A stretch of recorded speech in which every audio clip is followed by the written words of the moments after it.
Eu tenho a honra de apresentar o moderador do painel do Sérgio Moro, o professor pesquisador de Harvard, Hussein Kalut, e ex-secretário especial de Assuntos Estratégicos da Presidência da República.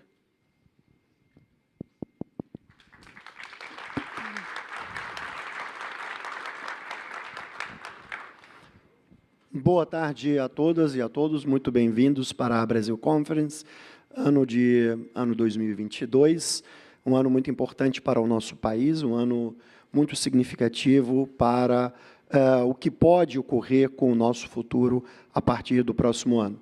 Nesse sentido, a Brasil Conference entendeu ser apropriado organizar no âmbito dessa edição uma série de debates com personalidades políticas, do mundo político, que têm se apresentado como potenciais ou possíveis postulantes ao Palácio do Planalto.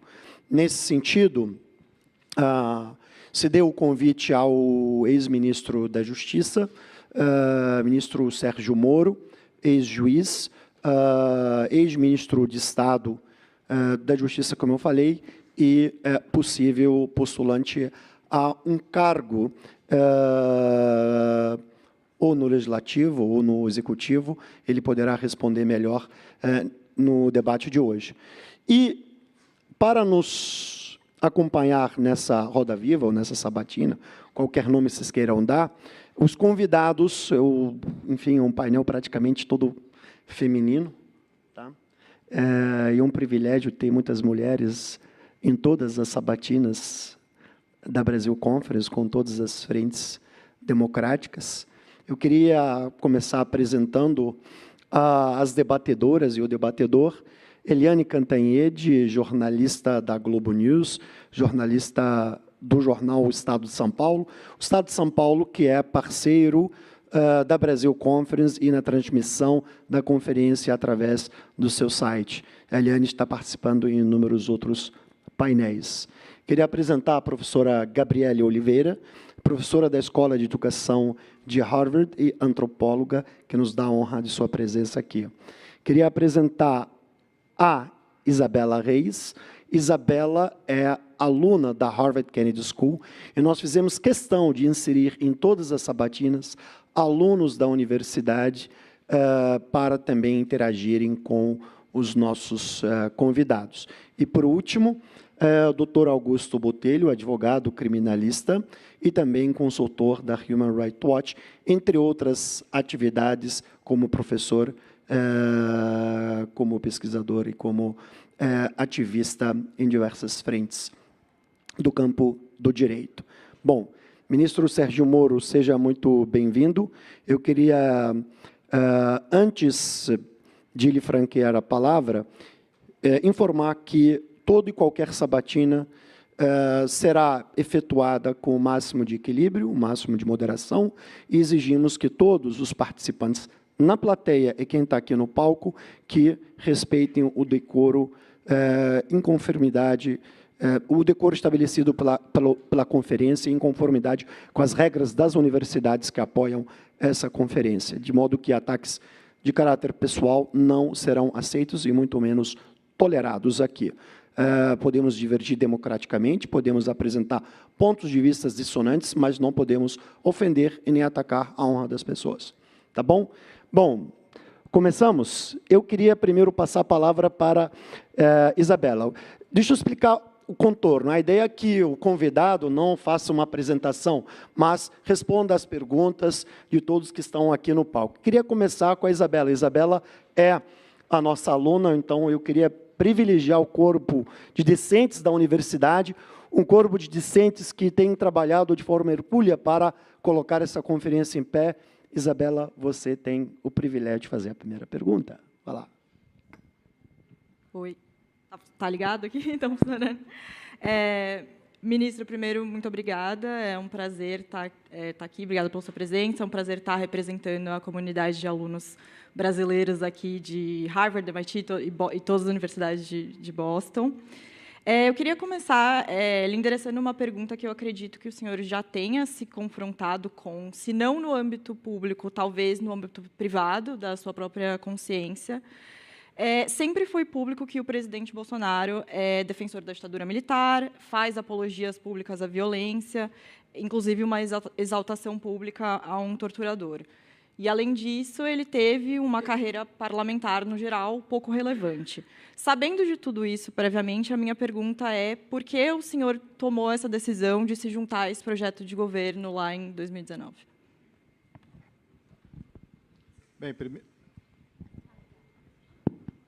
Primeiro, boa tarde a todos. Um grande prazer, uma grande honra estar aqui nessa conferência do MIT, da Harvard, das demais universidades aqui de Boston. Acho que é a minha segunda vez aqui. Na terceira eu posso pedir aquela música do Fantástico, né, quando acontecer. Mas é sempre um prazer. Isabela, eu acho que nós temos que destacar o seguinte. Eu deixei a magistratura porque eu tinha um projeto. O projeto principal era consolidar o combate à corrupção no Brasil, que é um tema importante e relacionado, não é uma questão de vingança, não é uma questão de punição, é uma questão relacionada à rule of law, que é algo fundamental, um baluarte da democracia. A gente não pode avaliar hoje, tá, aquela decisão de 2018 com o olhar que a gente tem hoje, voltar os relógios lá atrás.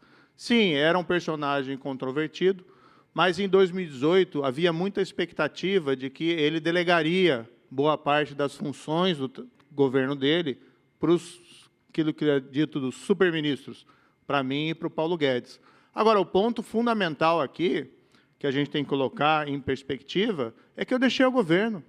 E eu deixei o governo e isso foi doloroso. Não para mim, eu fiz a coisa certa. Eu tenho muito orgulho de ter deixado o governo Bolsonaro. Agora, eu fui uma das pessoas que, deixando o governo Bolsonaro, fui mais criticado e vítima de fake news desse governo. Então, se eu quisesse, se eu realmente fosse um cúmplice dessas coisas erradas do governo Bolsonaro, estava lá até hoje como ministro da Justiça. Poderia ter virado, ainda se fosse um cúmplice maior, teria virado ministro do Supremo Tribunal Federal. Mas eu coloquei desde o início, eu não me vendo por cargo. Agora, eu fui realmente com as melhores das intenções. E como todo brasileiro que eventualmente votou no Bolsonaro em 2018, não me sinto cúmplice de nada errado. O que eu me sinto, sim, é desapontado. Agora, eu saí no momento certo, mostrando que o meu projeto era um projeto diferente do presidente da República. Muito obrigado, Isabela. Obrigado, ministro. Professora Gabriele Oliveira, você. Ministro, muito prazer. Obrigada por estar aqui. Obrigada pelo convite também da Brasil Conference. A minha pergunta é sobre educação no Brasil. Para mim, é um tema muito importante e, com a pandemia, a gente viu que o Brasil foi um dos últimos países que conseguiu, com estruturas, trazer crianças de volta à educação, às salas de aula. A gente tem um problema muito sério com como os professores são pagos ou mal pagos, professores de escola pública no Brasil, e não me parece que é uma área onde muita atenção é dada a longo prazo. O senhor, como pré-candidato ou pleiteando algum cargo relacionado ao governo, qual é o papel da educação e o que o governo deve fazer para assegurar uma educação de qualidade para todos no Brasil? Gabriela, acho que essa é uma questão fundamental. Todo governante começa dizendo, ou nas eleições, ou durante o início do governo, que a educação é fundamental, a prioridade, mas, na prática, não é tão prioridade assim pelo que a gente vê do estado da educação no Brasil. Nós temos que ressalvar que existem determinados locais que têm se destacado na educação pública, pelo menos considerando o contexto brasileiro. Por exemplo, eu tenho ouvido muito bem, é sempre muito citado, da Teresina, do anterior prefeito, que fez uma remodelação nas escolas fundamentais lá em Teresina, no Piauí, que é um dos estados mais carentes do Brasil. Então, é possível, sim, dar passos importantes para o aprimoramento da nossa educação. Agora, tanto na educação como em qualquer outro setor, é importante a gente destacar, e isso eu tenho percebido, me colocando como pré-candidato à presidência, ou postulante desse centro democrático para essa construção, as pessoas muitas vezes esperam uma bala de prata. Precisa ter uma bala de prata que vai resolver os problemas em todas as áreas. Isso não existe. Isso não existe. O que faz uma boa educação pública é um pouco na linha do que você perguntou. São bons professores, que precisam ter sim, treinamento, capacitação, precisam ter remuneração condigna e, claro, precisam ter também cobrança de desempenho para que a gente possa alcançar bons resultados. Nós estamos construindo, né, o nosso programa, nós temos pessoas trabalhando também na área de educação e temos aquelas propostas que são relativamente tidas como necessárias para a gente ter uma educação pública de maior qualidade. Por exemplo, a gente tem que caminhar para um sistema de ensino integral. A grande dificuldade disso é os custos, mas nós vemos estados que têm feito isso, ou seja, não é algo exatamente impossível. Nós temos que finalizar aquela reforma do ensino médio, que foi feita durante o governo Temer, que ainda não foi implementada totalmente. Nós temos que preparar os nossos estudantes para os desafios futuros do ensino digital, né? Tem que colocar na sala de aula linguagem de programação, como em alguns lugares até já se está fazendo, mas, no fundo, precisa, sim, de dinheiro, né? Embora o dinheiro não seja, ele precisa ser bem aplicado, não adianta só colocar mais dinheiro, mas precisa, principalmente, planejamento, dedicação e esforço para a gente poder melhorar a educação pública. E acho que é um passo realmente fundamental. Você gostaria de seguir arguindo? Aproveitando que o tema é importante. Pode.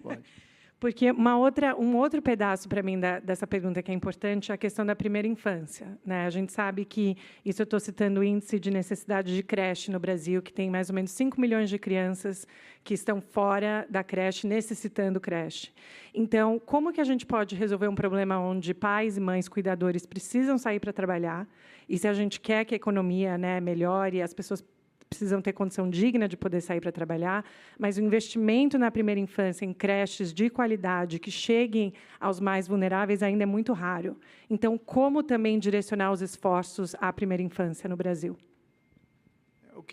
A questão é realmente importante. O que eu tenho defendido, tá, é que a União Federal, o governo federal, deveria assumir maiores responsabilidades em relação ao sistema de ensino. O governo federal ele fica muito focado nas universidades públicas, especialmente nas federais ou nos institutos federais, e o ensino fundamental, o ensino médio e a primeira infância, muitas vezes ficam negligenciados. Claro que, como eu disse, existem focos de qualidade, mas a grande dificuldade é como você universalizar índices mínimos de qualidade. Agora foi recentemente aprovado no Senado Federal e está indo para a Câmara, que é aquela proposta do Cine, né, que é o sistema, como se fosse um sistema único de saúde, mas um sistema único de educação. Talvez aí seja um caminho. Agora, o ponto fundamental, isso a gente conversando com especialistas em educação para construir o nosso programa, é definir as prioridades. O que eu ouço da maioria dos educadores em relação a esse tema, que a prioridade ainda deve ser o ensino fundamental. Investimento em alfabetização e em matemática. Agora, concordo com você, precisamos dar um passo além para a primeira infância, porque é uma forma não só de preparar os nossos jovens, né, as crianças, para o futuro, que é uma área, uma fase da vida no qual a assimilação de conhecimento ela é fundamental para dar os passos seguintes, mas, igualmente, porque ele tem esse aspecto que você bem mencionou, que acaba possibilitando principalmente que mulheres que tenham poucos recursos consigam ingressar no mercado de trabalho, deixando os seus filhos em locais nos quais elas vão ter os seus cuidados. O que acho que precisa acontecer mesmo, e esse faz parte do nosso programa, é um deslocamento do foco do governo federal para essas áreas de primeira infância, ensino fundamental e ensino médio, com foco especial no ensino fundamental. Talvez uma maneira de fazer isso, e até nós estávamos ali discutindo, seria transferir do Ministério da Educação as atribuições relacionadas ao ensino superior para o Ministério da Ciência e Tecnologia. Seria uma forma, olha, o foco tem que ser outro, para estabelecer de uma maneira ali definitiva. Mas tudo passa por um programa, a meu ver, federal de educação, no qual a União Federal possa coordenar esses esforços de uma maneira mais intensa com estados e municípios. Não podemos também partir do pressuposto que o governo federal possa concentrar nele todas essas atribuições, mas uma coordenação federal mais intensa, a meu ver, é absolutamente necessária. Obrigado. Eu queria passar a palavra para a Eliane Cantanhede. Eu vou aqui na onda da Isabela e da Gabriela para saber o seguinte, ministro, o forte do seu currículo é que o senhor foi um juiz federal em Curitiba, que ganhou notoriedade para o bem e para o mal, ou para o mal, pela Lava Jato. Né? O senhor nunca disputou uma eleição para vereador, deputado, senador. O senhor nunca ocupou um cargo executivo em nenhuma instância, e quando o senhor tentou no Ministério da Justiça, o senhor teve enormes dificuldades para negociação com o Congresso Nacional e com o seu próprio chefe, presidente da República. Então, eu lhe pergunto, num momento como esse, em que nós temos um desmanche em tantas áreas, nós temos tantas dificuldades na economia, eu lhe pergunto duas coisas. Por que o senhor quer ser presidente da República e por que o senhor acha que tem um instrumental para ser presidente da República, sobretudo num momento difícil como esse do Brasil? Eliane, eu não desisti do Brasil, eu não posso desistir dos sonhos das pessoas de mudar o Brasil para melhor. E esse é um momento muito delicado na vida do Brasil. Nós estamos vendo essa polarização que tem acirrado os ânimos, e com todo respeito, né, a esses candidatos que estão na polarização, são candidatos muito ruins, são candidatos que representam um governo do passado, né, que fracassou na economia. Nós sabemos que a recessão de 2015 e 2016 foi plantada no segundo termo do governo Lula, além de ser um governo manchado por escândalos de corrupção. E, do outro lado, nós temos aqui um governo que também não entregou o que se propôs. Um governo que está nos entregando hoje uma economia com uma inflação elevadíssima, que está realizando uma série de dispêndios que a conta vai surgir ali adiante. Então, avizinha-se uma crise complicada. E, nesse momento, eu acho que todos os brasileiros de bem têm que se unir para oferecer alternativas ao país. Não é? Concordo com você, tive problemas com o meu ex-chefe, mas quem não teria problemas com o presidente da República? Então, havia, sim, ali uma dificuldade. Quanto à Lava Jato, me desculpe, mas eu tenho um grande orgulho do trabalho que foi feito na Lava Jato. A gente desmantelou um esquema de corrupção gigantesco. A gente conseguiu responsabilizar pessoas que se achavam acima da lei. Presidente da Câmara, presidente da República, dono de empreiteira, pessoas que se entendiam que controlavam o Brasil faz décadas. E a gente teve ali, claro que foi um trabalho institucional, não é só um trabalho... Não foi só um trabalho individual, está aqui, né, o ministro até Barroso, em relação ao qual eu tenho uma grande admiração, que foi sempre um grande apoiador da Lava Jato, e é simples assim, corrupção e democracia não se combinam. Hoje até li um artigo do Carlos Alberto Sandenberg que coloca o dedo na ferida. Como é que vai dizer que alguém ele é corrupto, mas ele é democrático? Não é. Se você está vivendo uma democracia vendida, se você precisa, para construir maioria parlamentar, subornar parlamentares, lotear a máquina pública, vender o erário, a gente está no caminho errado. E talvez por isso, Eliane, que a gente esteja há 30 anos preso nessa armadilha de baixo crescimento, porque a gente vai fazendo concessão ética a cada momento, e ao invés da gente obter crescimento econômico, a gente está aqui estagnado. E as pessoas olham para o Brasil e pensam, puxa, cadê as instituições funcionando, fazendo o que espera que precisa ser feito? Tem uma correlação muito clara, tem uma correlação muito clara, e vocês podem procurar os livros aí de ciência política, inclusive aqui dos Estados Unidos, aquele livro famoso do James Robson, do Daron Acemoglu, Por que as Nações Fracassam, os livros do Francis Fukuyama, que é uma correlação clara entre qualidade das instituições e crescimento econômico.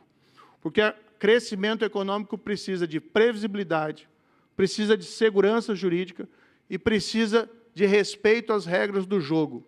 Como que você vai construir um país próspero, baseado numa ideia de que as pessoas podem cometer crimes e jamais serem punidas porque são poderosas economicamente ou politicamente. Então, eu coloquei meu nome à disposição. Claro que a gente precisa discutir educação, a volta do crescimento econômico, mas um ponto fundamental, a gente precisa voltar a discutir a qualidade das nossas instituições. Não há como você construir uma democracia próspera baseada em uma delinquência organizada. E eu estou preparado para isso. Eu encarei esse desafio lá da Lava Jato, lá atrás. Não foi fácil, foi muito difícil. Depois do Ministério da Justiça, sim, eu não tive apoio do presidente para a consolidação do combate à corrupção. Mas a gente conseguiu avançar, sim, na área da segurança pública. Fomos nós lá que enfrentamos, transferimos as lideranças do PCC de São Paulo, que estavam lá desde 2006 em São Paulo, que ninguém tinha coragem de mexer. Foi a primeira coisa que a gente fez durante a minha gestão. Colocamos eles em presídio de segurança máxima, mudamos as regras dos presídios de segurança máxima para não ter mais comunicação externa, e isso gerou enfraquecimento. Não o desmantelamento da organização, mas gerou enfraquecimento. Isso demonstra que a gente tem não só a integridade, mas a ousadia e a coragem de fazer a coisa certa. E o que a gente precisa hoje, no Brasil, são lideranças dispostas a fazer a coisa certa e encarar o desafio de dizer não aos interesses especiais. Porque governo tem que buscar, sim, vamos falar não de nova política, não de velha política, mas vamos falar de política clássica. O governo tem que buscar o bem comum. Como negociar com o Congresso, ministro? Como negociar com o Congresso? Nós temos um presidencialismo de coalizão. Negociar com base em projeto, valores e princípios. Se o preço da governabilidade for subornar congressistas, vamos dizer que a gente não chegou num bom termo. Porque nós vimos todos esses escândalos de corrupção, nós estamos vendo toda essa deterioração institucional, e o Brasil não cresce de maneira com qualidade há uns 30 anos. Hoje nós estamos estagnados economicamente, com inflação alta, com juros altos. Então, essas concessões éticas nos levaram à armadilha que nós estamos hoje, por isso que nós precisamos de uma nova abordagem. Agora, não podemos generalizar. Não podemos generalizar que ninguém na política presta, que não é possível fazer coalizão em cima de projeto. Agora, o caminho do errado jamais vai nos levar a lugar nenhum. Isso eu tenho confiança nisso. Doutor Augusto Botelho. Boa tarde, ministro.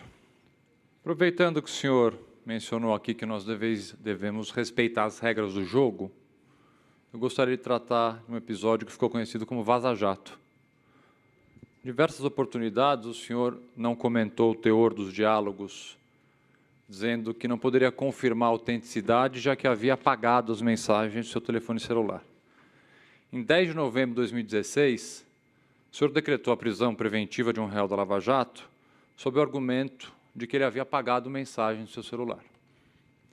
Nós sabemos que o hackeamento de um aparelho celular é crime.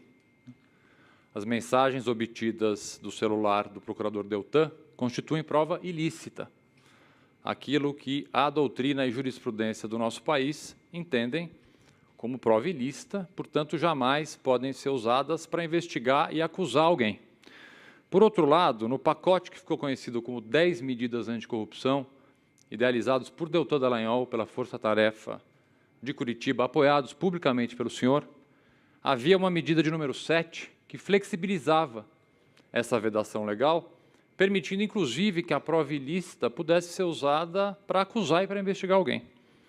Pergunta que eu faço para o senhor é a seguinte: hoje o senhor, como pré-candidato a algum cargo público, o senhor mantém esses dois entendimentos? Quais sejam? O senhor entende hoje que a prova ilícita, ela pode, inclusive, ser usada para investigar e para processar alguém, e que quem apaga a mensagem de celular pode estar sujeito a uma prisão preventiva?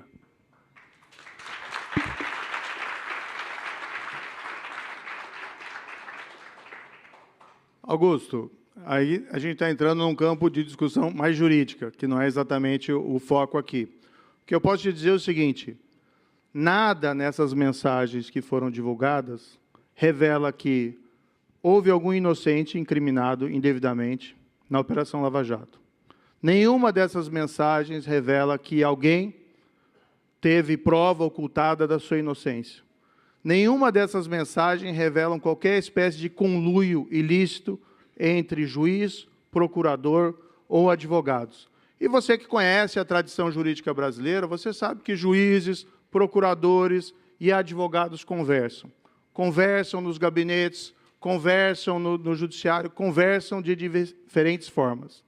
Do outro lado, o que me espanta muito é que a gente tem um mega escândalo de corrupção. Vamos colocar aqui dados específicos. A Petrobras, há 2 meses atrás, divulgou que ela conseguiu recuperar, por conta da Operação Lava Jato, 6 bilhões de reais de corrupção. Ou seja, o Brasil conseguiu produzir, no mínimo, um escândalo de corrupção de 6 bilhões de reais, embora as estimativas sejam muito maiores. Quando a gente vai analisar o prejuízo que isso foi gerado para o Brasil, isso é muito maior. É só ver lá o quanto se gastou em superfaturamento de refinarias, em obras aquilo que se chama catedrais de deserto, e as pessoas daí vêm, com todo respeito, se indignar ou se resignar em relação a mensagens, sem que essas mensagens tenham qualquer conteúdo ilegal ou conteúdo ilícito. Então, desculpe aqui, você está misturando as coisas, porque nessas mensagens não existe qualquer prova, qualquer evidência de prática de fraude ou crime entre o procurador e minha pessoa ou qualquer outra coisa. O que existe aqui, vamos dizer a verdade, uma construção de uma narrativa fantasiosa para colocar criminosos em liberdade, criminosos que cometeram crimes lá no passado. Ou a gente constrói um país baseado em integridade, honestidade, combate à corrupção, para buscar crescimento duradouro, crescimento sustentável, crescimento inclusivo, e baseado numa ideia que é fundamental na democracia, que ninguém pode estar acima da lei, ou a gente não vai a lugar nenhum. Então, assim, sinceramente, uma coisa é uma coisa, outra coisa é outra coisa. O projeto lá que foi feito pelo Deltan é um projeto do Deltan, e era baseado aqui até umas ideias que tem na jurisprudência da Suprema Corte norte-americana, que é boa-fé, na colheita da prova ilícita, mas é um projeto que está no passado. Ninguém está querendo ressuscitar esse projeto, restabelecer esse projeto. Agora, questionar a integridade dos procuradores e a minha integridade na Operação Lava Jato, com todo respeito, eu não concordo. E você está errado em colocar esse assunto. Errado em colocar o assunto por quê, ministro? Tem uma conversa específica que o senhor já comentou e o senhor chamou de descuido numa entrevista para a Veja. Aqui não é uma conversa, com todo respeito, cotidiana entre advogados, juízes e partes. No momento que o senhor indica uma testemunha para o Deltan, o senhor chamou isso de descuido. Eu queria tratar especificamente de um ponto dessa conversa. Quando o Deltan, diante da recusa dessa testemunha que o senhor teria indicado para o Deltan, teria se recusado a prestar um depoimento. Deltan diz, então, que faria uma intimação oficial com base numa notícia apócrifa. E o senhor, então, respondeu, melhor formalizar, então.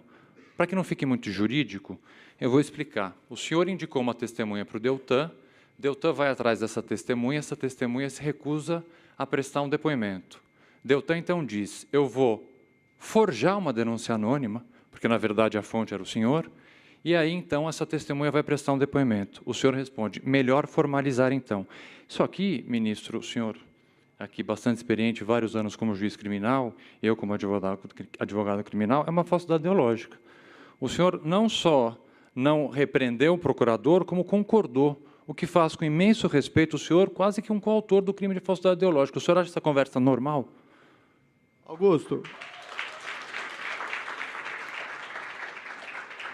o senhor já comentou essa conversa, ministro. Para começo de conversa, essa troca de mensagens, nem sei se aconteceu. Não, mas o senhor já disse que aconteceu. Essa formalização? O senhor disse que aconteceu. Há essa formalização? O senhor respondeu numa entrevista para a Veja que foi um descuido do senhor, essa conversa. O senhor já respondeu. Estou só usando a palavra do senhor. Não foi exatamente nesses termos, não. Me desculpe. Mas me diga aqui, houve alguma formalização de denúncia anônima relacionada a essa testemunha? Me diga se houve. Me diga se houve alguma Quem coisa. tem que dizer é o senhor, eu não estou sendo sabatinado. Não teve senhor. nada, não teve nada. Então, é uma fantasia que você está construindo. Ninguém teve O senhor está prova, sendo sabatinado, né? ninguém foi incriminado com base em prova fraudada na Lava Jato. Isso foi discutido torrencialmente. Não existe um caso, se alguém puder me dizer aqui, um inocente que foi condenado na Lava Jato, indevidamente, com base em prova fraudada ou prova que foi ocultada. Ninguém. Augusto, eu queria passar para a Eliane Cantanhede.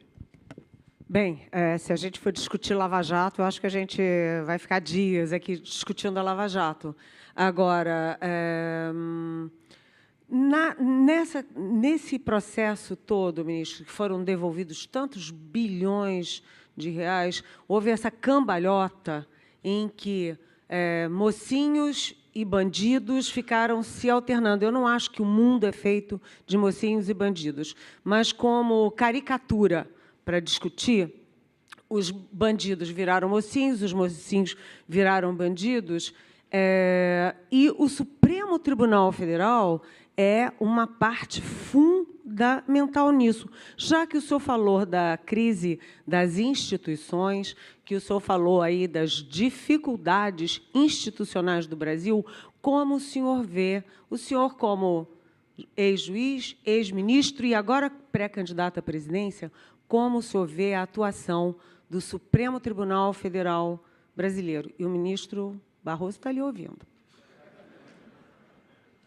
Não, eu vou discordar em relação a você, Eliane. Cometer crime de corrupção, pagar suborno ou receber suborno, não tem zona cinzenta aqui. É coisa de bandido, é coisa de criminoso. Então, quando se ouve lá, criminalização da política... Espera aí, qual que foi a criminalização da política? Quem foi processado na Lava Jato foi porque ou pagou suborno ou recebeu suborno.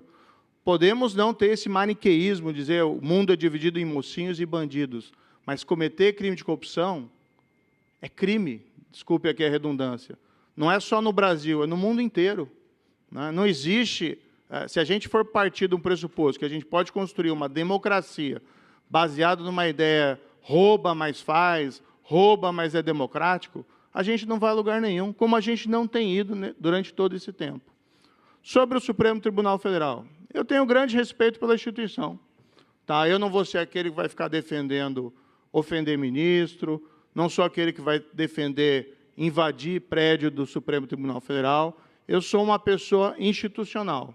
Agora, o Supremo, sim, ele deu um grande apoio à Operação Lava Jato durante um tempo.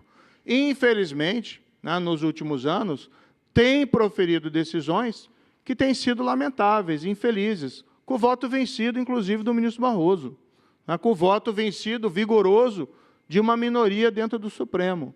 Mas quando, por exemplo, o Supremo pegou os casos de corrupção, começou a mandar para a Justiça Eleitoral, a gente sabia que aquilo não ia dar em nada, porque a Justiça Eleitoral não está preparada para julgar casos de corrupção ou de lavagem de dinheiro. Quando o Supremo Tribunal Federal reviu a execução em segunda instância, também foi um grande erro, porque implicou na soltura de uma série de criminosos, especialmente de corrupção ou colarinho branco.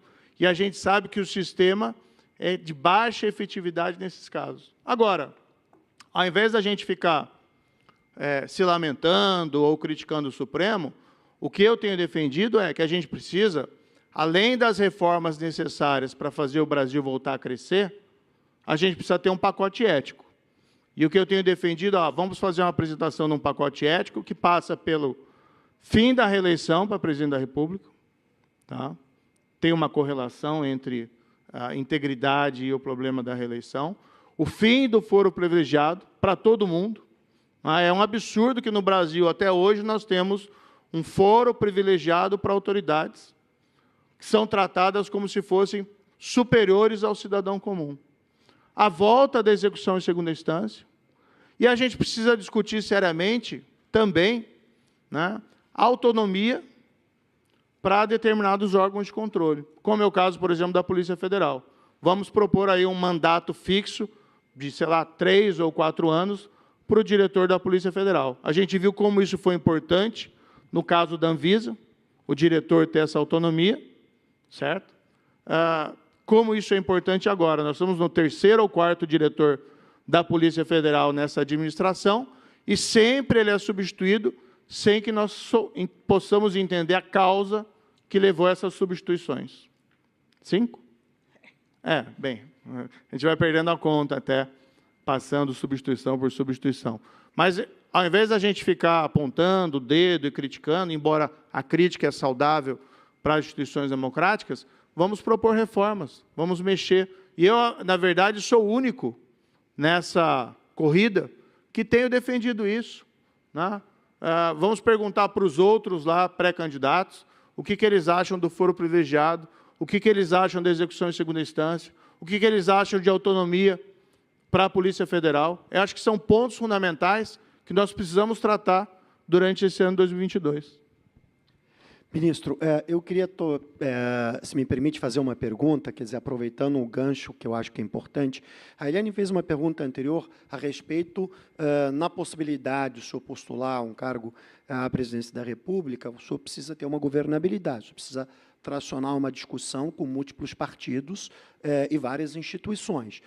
O senhor aqui levanta pontos fundamentais, mas que esses pontos fundamentais que o senhor aponta são pontos que, para o sistema político, são pontos que funcionam com certa dificuldade. Talvez não terão aderência, não passarão. Então, como o senhor pode construir uma governabilidade com pessoas que discordam frontalmente de propósito que quer colocar?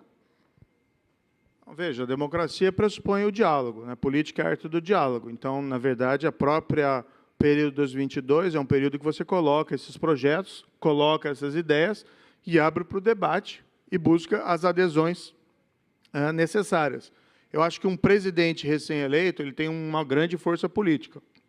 E, por exemplo, a ideia de você acabar com a reeleição. A reeleição não deu certo no Brasil para presidente da República. A gente tem que fazer essa constatação de fato, né? Eu vi isso de perto. A pessoa acaba sendo eleita e, desde o primeiro dia, passa a se preocupar mais com a reeleição do que a fazer aquilo que é necessário para construir a prosperidade de um país. E, como eu disse para vocês aqui anteriormente, o que nós estamos em falta hoje no Brasil é um pouco daquele espírito público de liderança, de a pessoa mostrar que está disposta, né, a enfrentar os interesses especiais. E uma forma de demonstrar isso é você fazer alguns autossacrifícios. Então, quando eu digo que é importante você acabar com a reeleição para presidente da República, é porque o presidente acaba também sinalizando para a população e mesmo para o mundo político que ele está disposto a fazer sacrifícios. Quando você encaminha um projeto de emenda constitucional, acabando com o foro privilegiado para todo mundo, inclusive para o presidente da República, é a mesma sinalização. E aí, quando você vai fazer uma reforma administrativa, quando você vai fazer uma reforma tributária, que envolvem também perdas e ganhos, a depender dos grupos envolvidos, você tem a legitimidade para destacar, olha, eu já fiz o sacrifício, eu fiz algum sacrifício, eu cortei, a classe política cortou alguns dos seus direitos e seus interesses. Tá? E eu aposto com você, se encaminhar uma proposta de eliminação da reeleição para presidente da República, projeto, creio que seja facilmente aprovado. Se for encaminhado um projeto para a eliminação do foro privilegiado, desde que também abranja o presidente da República, vai ser aprovado. Tá? Porque existe aí uma questão do próprio presidente da República, ele abrindo mão desse privilégio, sinalizando ao mundo político que esse é um passo necessário. Professora Gabriele. Não sei se eu vou continuar no mesmo tema, tudo bem? A minha pergunta tem a ver também com a quantidade de brasileiros que têm saído do Brasil imigrando. No final de 2021, foi um recorde do êxodo, né, de brasileiros, com mais de 4 milhões de brasileiros saindo do Brasil, comparado em 2012 com 1,2. Então, e as principais questões que os brasileiros citam para sair do país são desemprego estruturado, exclusão, falta de esperança, instabilidade política e violência urbana. Então, isso é um acumulado, né, do que aconteceu aí nos últimos anos. O que o senhor acha, né, dessa saída grande, significativa de brasileiros do Brasil que não tem esperança que o país vai melhorar? Esse é um dado muito triste, né, Gabriela? O que a gente tem visto, principalmente no Brasil hoje, é um certo desapontamento, uma descrença em relação ao futuro. Todos nós aqui provavelmente crescemos ouvindo aquela frase famosa, né, do Stephen Ziegler, que o Brasil é o país do futuro, mas esse futuro que nunca chega. E as pessoas vão ficando desiludidas e, lamentavelmente, muitas realmente desistem, né? Por isso que a gente precisa, na minha opinião, dar uma resposta através da política. Por isso que a gente precisa ter lideranças, tá, dispostas a fazer mudanças reais no país. A gente tem visto, por exemplo, por que a gente não consegue fazer essa reforma administrativa? Por que a gente não consegue fazer reforma tributária? Por que a gente não consegue, né, realmente fazer um impulso transformador na nossa educação pública? Por que a gente não consegue acabar com esse foro privilegiado? A gente precisa ter lideranças, tá, que estejam dispostas no Brasil a fazer as reformas necessárias e enfrentar esses interesses especiais. Quando isso não acontece e a gente vê essa sucessão de maus governos, as pessoas vão ficando desiludidas e vão procurando uma saída, que é uma saída legítima, né, embora seja uma saída lamentável, muitas vezes de procurar residir em algum outro local no exterior. Por isso que eu digo, a responsabilidade nossa, né, dos brasileiros, né, da classe política, das lideranças da sociedade civil, das lideranças empresariais, é buscar um novo caminho. E isso é algo que tem me preocupado esse ano, essa polarização. A maioria das pessoas que eu falo não está satisfeita com a perspectiva de ter que escolher entre dois extremos políticos. E não raramente, o motivo da escolha de um dos extremos políticos é o repúdio ao outro. Não pode ser esse o caminho. A gente precisa realmente construir um caminho alternativo, um caminho de centro. E foi por isso até que eu tomei essa decisão, né, de dar um passo atrás para ajudar na formação desse centro democrático. Porque se a gente não tiver um centro democrático aqui unificado, vai ser muito difícil romper essa polarização e a gente vai ter mais 4 anos, e aí espero estar errado, evidentemente, nunca ninguém deseja um mal para o Brasil, mas a gente vai ter mais 4 anos de mau governo e de contínua degeneração institucional, porque não vejo nos extremos propostas que levem a um quadro diferente. E a gente vai ter mais 4 anos de êxodo de brasileiros buscando outras alternativas e perspectivas no Brasil. Espero que nós não tenhamos que pagar esse preço de mais 4 anos à deriva para a gente encontrar um caminho político que seja de verdadeira reforma no Brasil. Doutor Botelho. Ministro, eu queria tratar agora justamente da sua passagem pelo Ministério da Justiça. O senhor deu várias entrevistas recentes, enaltecendo pontos positivos da sua gestão. Recentemente, agora, 2021, final do ano, o senhor afirmou que cerca de 10 mil vidas deixaram de ser ceifadas, foi essa a palavra, no seu primeiro ano como Ministério. Vários especialistas questionam os dados e a metodologia utilizada nesses estudos específicos que falam sobre a queda dos homicídios. De fato, houve uma queda, só que essa queda vem de 2018, portanto, ela é anterior à sua gestão. O senhor também trouxe para si o mérito de ter transferido lideranças do PCC para presídios federais. Ocorre que esses pedidos de transferência também são de 2018, eles foram efetivados, de fato, na sua gestão. Ontem o senhor lançou um site, Brasil com o Moro, em que o senhor afirma que, abre aspas, controlei rebeliões e reduzi os índices de criminalidade. Minha pergunta para o senhor é, se o senhor citasse 2 ou 3 rebeliões que o senhor controlou durante seu período como ministro da Justiça e também quais são os índices de criminalidade em que houve redução, com exceção deste de homicídio, que, como eu já disse, vem desde 2018, e que outros índices de criminalidade houve redução durante a sua passagem pela pasta de ministro da Justiça? Como ministro da Justiça, a gente desenvolveu uma série de programas ali importantes. Por exemplo, o programa Vigia nas Fronteiras. As fronteiras brasileiras são porosas, elas são um problema. Onde a gente instalou esse programa Vigia, e basicamente baseado em planejamento, dedicação e esforço. Não tem aí bala de prata. Então, por exemplo, a gente pegou os batalhões de polícia na região de fronteira, deu treinamento, capacitação, incentivo financeiro e equipamento. Tinha batalhão de fronteira que não tinha óculos noturno, não tinha barco, onde tinha rio, e não tinha rádio comunicador. Então, assim, às vezes são as coisas básicas que você faz, mas geram diferença. Onde a gente fez isso, houve uma escalada em apreensão de drogas, apreensão de armas e de contrabando. A gente revitalizou a Rede Nacional de Perfis Genéticos, que é um instrumento extremamente valioso para a elucidação de crimes no Brasil. O Banco Nacional de Perfis Genéticos tinha sido criado em 2013, por lei, e estava abandonado, que é basicamente a prova do DNA, de colher o DNA no local do crime, inserir no banco de dados e também colher o DNA da população carcerária. Nós fizemos isso. Nós incrementamos a Força Federal de Intervenção Penitenciária Federal, que foi atender, por exemplo, rebeliões que houve em Manaus, foi lá por maio de 2019, e depois fez um trabalho fantástico ali na região metropolitana do Pará, no complexo penitenciário de Santa Isabel, que era um presídio dominado pelo crime organizado. Eu fui visitar o lugar, tinha lá em letras garrafais, na porta, pintado no presídio, CV, Comando Vermelho. Os agentes penitenciários estaduais não entravam no local.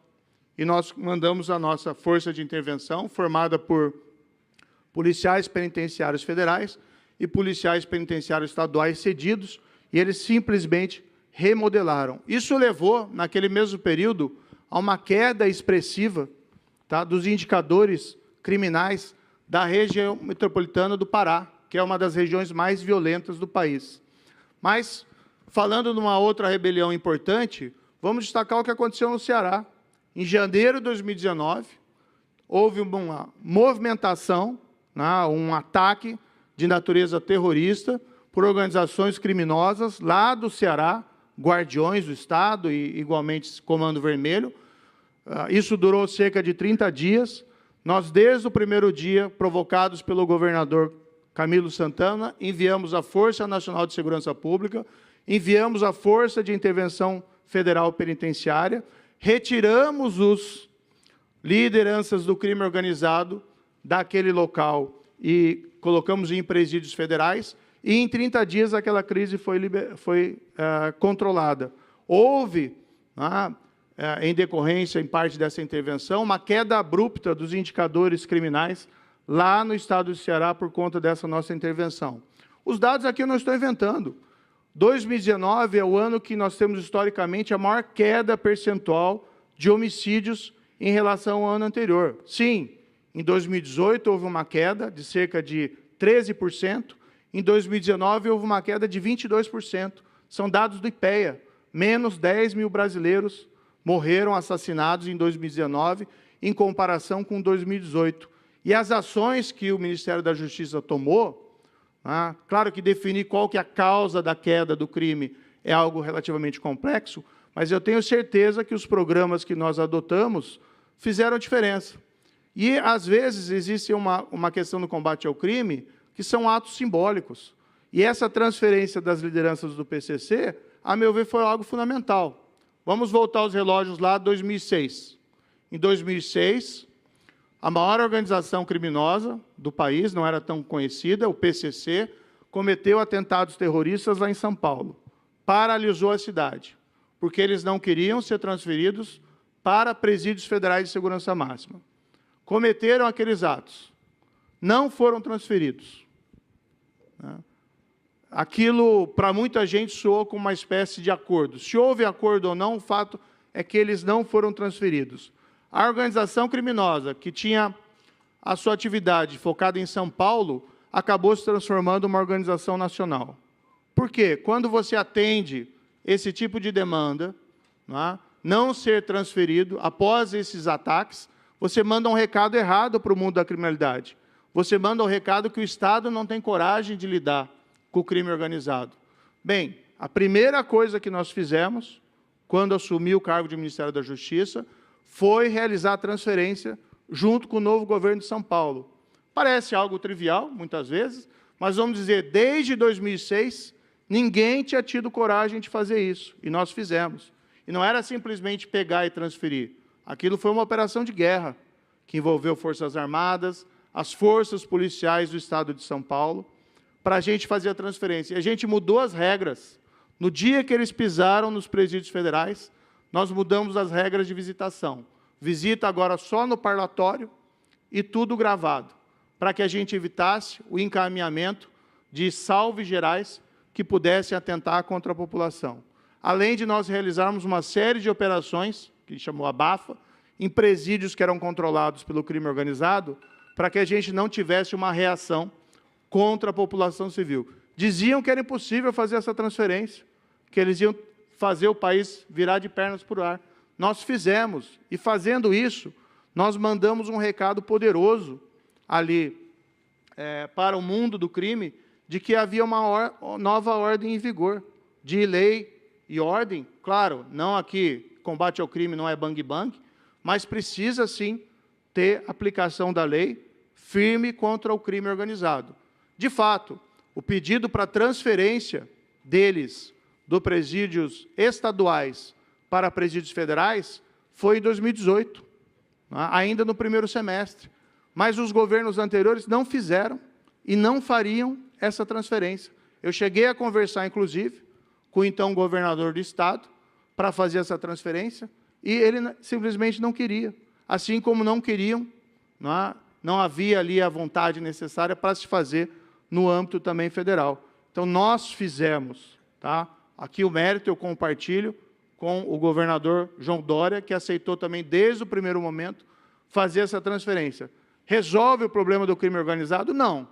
Mas é um passo importante no enfrentamento, porque não se pode deixar essas lideranças à vontade para cometer crimes, comandar crimes de dentro dos presídios. E nós fomos os que fizemos os atos necessários para neutralizar essa possibilidade. Antes de encerrar, eu queria dar à Isabela a oportunidade de fazer a última pergunta. Eu queria continuar no tema de segurança pública, porque é um tema que eu estudo, eu acho que ele é muito crítico para o Brasil. E aproveitando agora que o senhor estava falando da sua gestão à frente do MJSP, eu queria perguntar, diante de tantos estudos científicos que demonstram que a maior circulação de armas aumenta a violência, primeiro, qual a sua opinião sobre a política de flexibilização de acesso a armas, a posse e ao porte de armas, que foi iniciado pelo governo Bolsonaro ainda durante a sua gestão, durante a MJSP? E qual o seu plano para a segurança pública do Brasil, aproveitando que o senhor está postulando um cargo eletivo, um plano para a segurança pública que vá além do combate à corrupção e que realmente considere a população que é mais afetada pela violência no Brasil, que é a população que é socialmente e economicamente vulnerável? Não, excelentes perguntas. Veja, durante o meu período no Ministério da Justiça, houve basicamente duas medidas de flexibilização. Uma relacionada à posse da arma em casa, tá? Que foi uma mudança numa portaria da Polícia Federal, porque a regra da Polícia Federal colocava a discricionariedade do delegado decidir se a pessoa deveria ou não ter direito ali à posse da arma em casa. Nós entendíamos que aquele elemento discricionário não era o melhor, porque deixava muito aberto para a polícia tomar uma decisão, isso, inclusive, podendo gerar situações impróprias nesse relacionamento. Então, teve um primeiro decreto que foi publicado, acho que em janeiro ou fevereiro de 2019, que assim ali eu realmente assumo a responsabilidade, eu ajudei a fazer esse decreto. Depois, uma outra medida que foi adotada pelo Congresso, que eu também era a favor, que era a utilização da arma, da posse da arma, na extensão da propriedade rural. Havia uma reclamação, principalmente do setor agropecuário, de que não tem segurança pública. É muito difícil segurança pública nas zona rural. E o proprietário, seja pequeno ou grande agricultor, podia ter uma arma entre quatro paredes. Ora, estender isso para a propriedade dele me pareceu absolutamente razoável, e isso foi aprovado pelo Congresso. Relativamente a outros temas, de flexibilização de porte de arma, que é diferente da posse na casa, e flexibilização de porte de armamento pesado, de grosso calibre ou de repetição automática, eu fui contra. E sempre coloquei essa posição de uma maneira muito clara. Eu não concordo que pessoas possam andar na rua portando, por exemplo, armas automáticas ou armas de grosso calibre. Então, minha posição em relação a esse tema sempre foi no sentido de respeitar, né, um eventual, vamos dizer assim, desejo das pessoas de terem uma posse de arma na casa delas, observados uma série de limitações, tá? E mais restrito em relação ao porte. Eu acho que o controle realmente sobre o armamento é importante, mas nós temos que respeitar também o desejo de muitas pessoas de terem ali a posse de uma arma em casa, controlando para que isso não caia nas mãos do crime organizado. Então, aí, elementos de rastreamento são fundamentais. Políticas de segurança, né? Como mencionava há pouco, no meu ano de gestão, caíram 22% dos homicídios, né? Isso nunca tinha acontecido antes. Roubos a banco, aqui eu posso estar enganado com o percentual, caiu algo em torno de 30% a 40%. Então, houve, sim, uma queda extremamente significativa desses crimes. Tem os outros indicadores, mas dá para pesquisar na página do Ministério da Justiça, do Sinesp, né? E a gente não tinha nenhum motivo ali para falsificar dados, eram dados que nós recebíamos dos estados e nós apenas fazíamos essa consolidação. Mas também o IPEA, que é um instituto bastante reconhecido, aponta essas mesmas quedas dos principais indicadores criminais. O que eu acredito em matéria de segurança pública? Sim, existe uma questão social que tem que ser enfrentada, e muitas vezes ambientes socialmente degradados podem ser um problema em gerar situações de violência, mas, do outro lado, o combate ao crime não se resume a um problema social. É importante, sim, que a polícia faça um trabalho não só preventivo, e aqui não só a polícia, mas o Estado, faça um trabalho preventivo, mas também repressivo, desmantelar gangues perigosas, que muitas vezes vitimam principalmente as comunidades mais pobres. Eu não imagino qualquer pessoa de menor renda, pobre, que gosta de viver numa zona sob o domínio do crime. Então, nós precisamos conciliar as duas coisas. A visão, a meu ver, errada, é quando a gente pensa que pode resolver o problema da criminalidade somente como um problema social, ou que pode resolver o problema da criminalidade apenas com medidas de repressão. Nós temos que conciliar as duas coisas, e é isso que a gente propõe também no nosso programa sobre esse tópico. Não, professor e amigo Hussein Khallout, eu vou subverter aqui o fim, porque é o seguinte, nós não podemos encerrar essa mesa sem perguntar para o ministro Sérgio Moro. Se há um consenso nacional, é que a terceira via só é possível com a união de vocês, né? A união do MDB, PSDB, União Brasil e tal. E todos os três estão muito rachados, né? E, inclusive, o senhor acaba de ir para um partido que é rachado em relação ao seu próprio nome. Qual é a viabilidade e qual é o espaço para a terceira via nessa eleição? Desculpa, Hussein. Estourando o tempo aqui, daqui a pouco passa aquela bengalinha, né, e puxa todo mundo para fora. Joga o microfone na minha cabeça. Eles já vão desligar os nossos microfones. Mas, Eliane, é uma excelente pergunta. Esse meu movimento, né, todo mundo falava, olha, o Centro Democrático precisa se unir, as pessoas têm que ter desprendimento em relação às suas próprias ambições pessoais. Eu nunca coloquei o meu nome como uma ambição pessoal. Claro, não vou dizer que ninguém tem uma ambição de melhorar o Brasil, de mudar o Brasil para melhor. Isso claro que a gente tem esse sentimento, mas a gente tem que partir do pressuposto que, acima das ambições pessoais, há uma necessidade de união do centro. E eu fiz esse movimento, né, me coloquei agora no União Brasil, meu nome está à disposição, quem decide sobre essa questão vai ser lá o partido, e especialmente o presidente Luciano Bivar, que tem sido vamos dizer assim, o principal agente na formação desse centro democrático. Eu espero, sim, que seja possível a construção desse centro democrático para que a gente possa enfrentar, em melhores condições, esses extremos e romper a polarização. Por isso que eu tenho dito, olha, eu sou um soldado da democracia, eu quero o melhor para o meu país. E essa atitude que eu coloquei, que eu tomei, né, mostra, não quero aqui nem fazer nenhum autoelogio, coisa assim, não me entendam mal, mas mostra o meu desprendimento para a gente conseguir construir essa saída política. Agora, é especialmente importante que o candidato do centro seja um candidato competitivo. não é? O que nós tínhamos visto, estávamos vendo nas pesquisas, é que meu nome estava lá em terceiro lugar, depois de Lula e de Bolsonaro. Então, acho que na formação desse centro democrático, eu tenho uma participação importante. Agora, isso vai depender, evidentemente, tá, na discussão dos partidos entre eles e nas discussões internas do partido.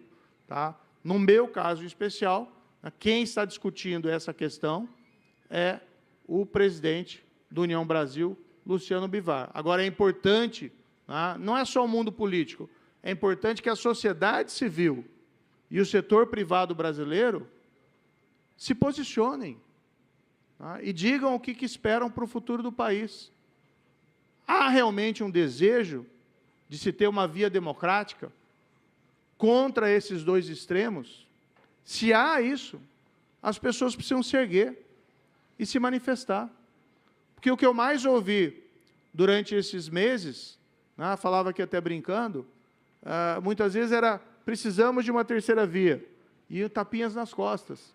Ou seja, se a sociedade, se o setor privado, se as pessoas não se mobilizarem para se ter um candidato de centro que possa vencer os extremos, nós não teremos. E teremos mais 4 anos, infelizmente, e aqui eu espero estar errado, mas se tiver mais 4 anos com algum desses extremos, são mais 4 anos perdidos e de progressiva degeneração institucional. Então, é aquele momento, né, que os brasileiros têm que se levantar. Né? Os brasileiros têm que discutir que país que eles querem para o futuro e discutir realmente se a gente quer ter esse Brasil do futuro ou se nós vamos perder mais 4 anos, no mínimo.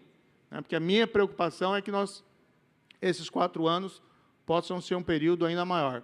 Eu estou à disposição, tá? Mas eu sou um soldado para a formação desse centro democrático, que eu acho que é o passo mais importante para o país hoje. Ministro Moro, antes de encerrar, eu queria fazer perguntas rápidas e objetivas. O senhor acha que o senhor é capaz de ser, digamos, o pilar estrutural desse centro democrático, sendo o senhor nascido no Paraná, todo mundo esperava que o senhor fosse candidato pelo Paraná, e o senhor mudou o seu domicílio eleitoral para São Paulo. Esse movimento levou a diversos questionamentos em relação à mudança do seu domicílio eleitoral. Então, o senhor pretende ser agente catalisador desse processo, saindo candidato a um cargo pelo Estado de São Paulo, ou, a partir de São Paulo, que o senhor pretende lançar a sua candidatura à presidência da República? Professor, na verdade, eu estou, como disse, um soldado da democracia para a formação dessa união do centro. Tá? A minha posição nisso está sendo discutida no âmbito do União Brasil e, evidentemente, pelo presidente Luciano Bivar nessas discussões. Então, há várias aí possibilidades. Eu nunca tive, vamos dizer assim, eu não posso ter a arrogância, né, de me colocar como a pessoa a ser escolhida. Meu nome está à disposição, né, para nós podermos fazer essa discussão. Agora, eu tenho que, aqui dentro de um partido político, nós temos que seguir aqui com humildade a orientação do presidente do partido. Muito bem.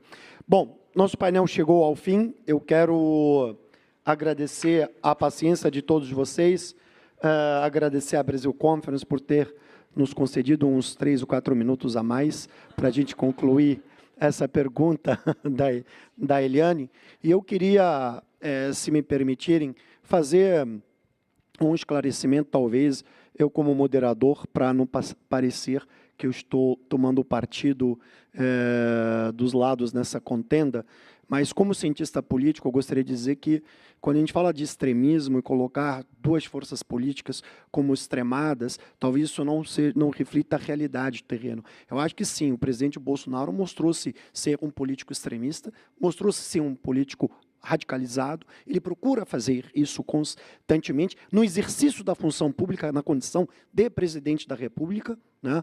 O senhor reconheceu de que ele aviltou as instituições, impediu a implementação de uma política anticorrupção nas instituições públicas brasileiras, mas eu acho que Isso não se trata da defesa nem do presidente Lula, nem do PT. Eu acho que não é, na condição de cientista político, apropriado trazer uma avaliação colocando um governo ou uma instituição partidária que exerceu o poder durante 13 anos, vencendo 4 eleições presidenciais, como um polo extremado no exercício da política nacional. Né?